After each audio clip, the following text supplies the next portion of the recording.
Pagpapalaki sa'yo ng parents mo, ano doon ngayon ang na-realize mo na tama pala, ngayon na tatay ka na? Yung, yung pag-iipon. Yung pag-iipon. Nung bachelor pa lang ako, Tito Boy, lagi sinasabi ng mami ko na, oh, mag-ipon ka for a rainy day, always for a rainy day.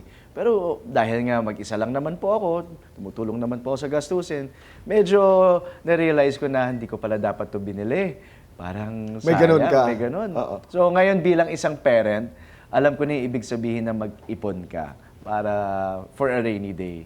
Kasi Oo. malaking bagay talaga yun. Lalo na kapag may mga anak. That's right. You were also very young when your mom was diagnosed with Yes. breast cancer. Breast cancer. At ang dami ninyong ginawa. You know, I was reading a lot of materials dito sa advokasya na ito.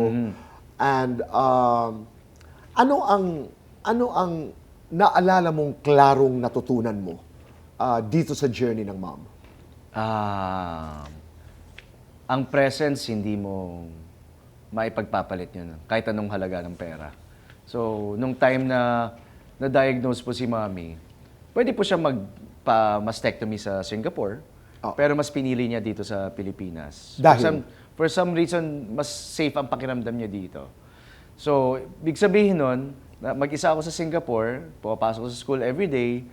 Kung tumawag man siya, parang the whole time nandito po siya. Parang 2 beses po kasi mahal po ang overseas call noon. Wala pang cellphones noon. Oo.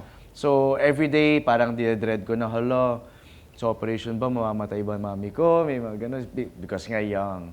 So, doon ko natututunan yung importance ng presence and spending time with family talaga. Lalo na ngayon, mga seniors na sila. Ngayon, when you look back, ano yung tumatak sa isipan mo na pamamaraan ng paglaban ng mami mo sa cancer? Yung pagpapakita niya sa kanya na matatag siya, na kinakaya niya. Even nung In-express niya yun? Pinapakita niya. Ini-express niya sa'yo? Yeah, kung iiyak man po siya sa kasama tatay ko, or yung tatay ko na yung umiiyak, pero never niya po pinapakita sa amin. Pinapakita niya sa amin, oh, mag-work ako, o sige, pagbutihin sa school magkikita tayo ulit. Even during chemotherapy, tuloy pa rin siya sa trabaho. So, warrior talaga.